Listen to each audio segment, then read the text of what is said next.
P T I کے لیے پنجاب میں بلدیاتی انتخابات ایک جھٹکا ہوں گے، یہ کیا تفصیلات ہیں I'll share with you۔ CCD سی ڈی کو ایک نیا ٹاسک مل گیا ہے۔ پہلے کیا ٹاسک تھا کہ پنجاب سے جرائم پیشہ افراد کا خاتمہ۔ اب کوئی نیا جو ٹاسک ہے وہ تفصیلات آپ کو بتانی ہے۔ اس وقت پاکستان کے لیے جو ارتھ منرلز جو کہ 2 صوبے بڑے اہم ہیں اور وہاں پر کیا چیلنجز جو ہے وہ فیس کیے جا سکتے ہیں۔ پی ٹی آئی کے جو اہم رہنما ہوا کرتے تھے اسد عمر، وہ آج کل کس مشن پر ہیں، وہ کیا کر رہے ہیں خاموشی سے، یہ آپ کے ساتھ تفصیل شیئر کرنی۔ السلام علیکم جی، میں ہوں عثمان احمد بھٹی، آپ کے ساتھ کچھ نئی خبروں کے ساتھ یہیں سے بات کا آغاز کر لیتے ہیں کہ عمران خان کے بہت اعتماد کے ساتھی تھے اسد عمر، وفاقی وزیر بھی رہے ہیں۔ اس وقت جو اطلاعات ہیں اس کے مطابق یہ ہے کہ وہ شاہ محمود قریشی جو کہ پاکستان تحریک انصاف کے جو وائس چیئرمین ہیں، ان کے ساتھ مل کر پی ٹی آئی کی ایک نئی شکل جو ہے وہ ترتیب دینا چاہتے ہیں، اور اس حوالے سے ان کی مختلف اضلاع میں جو لوگ ہیں پی ٹی آئی سے منحرف ہو چکے ہیں یا پی ٹی آئی چھوڑ چکے ہیں یا پی ٹی آئی کو چھوڑنا چاہتے ہیں، ان کے ساتھ مل کر جو ہے پی ٹی آئی کو ایک نئی شکل تشکیل دینا چاہتے ہیں۔ وہ کوئی پی ٹی آئی نظریاتی گروپ ہو سکتا ہے، پی ٹی آئی عوامی گروپ ہو سکتا ہے، کچھ ایسی۔ تو اس حوالے سے وہ آج کل ملاقاتیں کر رہے ہیں، یہ اطلاعات آئی ہیں۔ اب وہ اپنے اس مشن میں کس حد تک کامیاب ہوتے ہیں، کیا وہ پی ٹی آئی کے اندر سے نئی پی ٹی آئی نکال سکیں گے، کیونکہ گروپس تو پی ٹی آئی میں آلریڈی بہت ہیں، جیسے علیمہ خان گروپ علیحدہ ہے، علی امین گنڈا پور گروپ علیحدہ ہے، افضل مروت جو تھے وہ بھی کبھی پی ٹی آئی کے قریب ہوتے تھے، وہ بھی اب جا چکے ہیں، اور کبھی جو مختلف رہنما تھے وہ چھوڑ چکے ہیں۔ ظاہر ہے جب رہنما جو تحریک انصاف کے عمران خان اندر ہیں، جیل میں ہیں، تو جب پارٹی کی کوئی ایسی سنجیدگی والی لائن نہ ہو تو پھر پارٹی جو ہے وہ بکھر جاتی ہے۔ مشکل وقت میں ہی دیکھیں،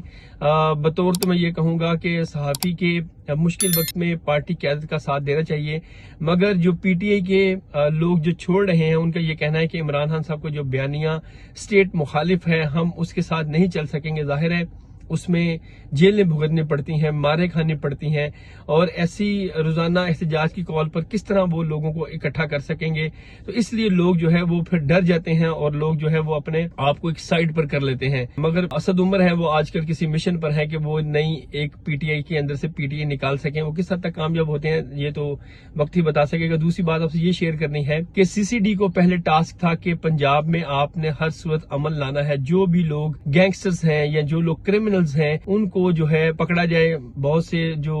گینگسٹرز تھے وہ ہم نے دیکھا کہ مبینہ پولیس مقابلے میں جو ہے وہ ہلاک ہو گئے۔ ابھی تک جو اطلاعات ہیں اس کے مطابق یہ ہے کہ 500 سے زائد جو مبینہ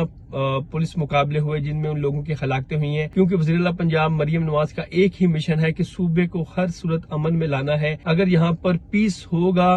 لوگوں کو سیکورٹی سیفٹی فیل ہوگی تو انویسٹمنٹ آ سکے گی، لوگ اپنی زندگی گزار سکیں گے اور لوگ جو ہے اپنا کاروبار بھی اچھے طریقے سے کر سکیں، کیونکہ بہت سے لوگوں کا یہ گلہ ہوتا تھا کہ ہم کوئی بھی کاروبار شروع کرتے ہیں تو لوگ آ کے لوٹ لیتے ہیں۔ مگر اب جو سی سی ڈی کرنے جا رہی وہ یہ ہے کہ لسٹیں مرتب کر لی گئی ہیں، جو بھی لوگ شہری جن کے پاس انلیگل ویپنز ہیں ان سے لیا جائے گا، 1 مہینے کا ٹائم دیا جائے گا کہ 1 مہینے کے اندر اندر آپ سی سی ڈی کے جو سینٹرز ہیں مختلف اضلاع میں وہاں پر جا کے اسلحہ جمع کروائیں۔ اب یہ حل نکالا ہے کہ اس اسلحے کو ویسٹ کیا جائے گا، اور دوسری بات آپ سے یہ کرنی ہے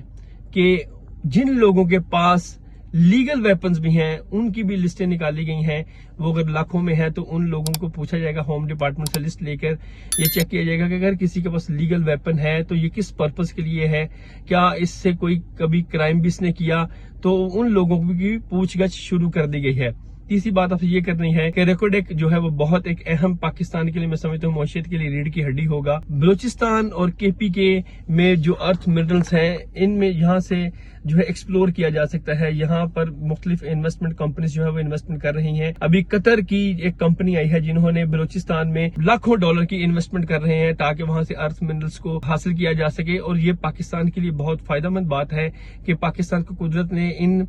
جو معدنیات ہیں ان ذخائر سے مالا مال کیا ہے، اور اب یہ کمپنیز آ کے ظاہر ہے پاکستان کو بھی فائدہ ہوگا، پاکستان کے لیے بھی روزگار کے مواقع آئیں گے، اور پوری دنیا کے یہ جو ارتھ منرلز ہیں ان کو بیچا جائے گا۔ ارتھ منرلز کا بیسیکلی زیادہ یوز جو ہے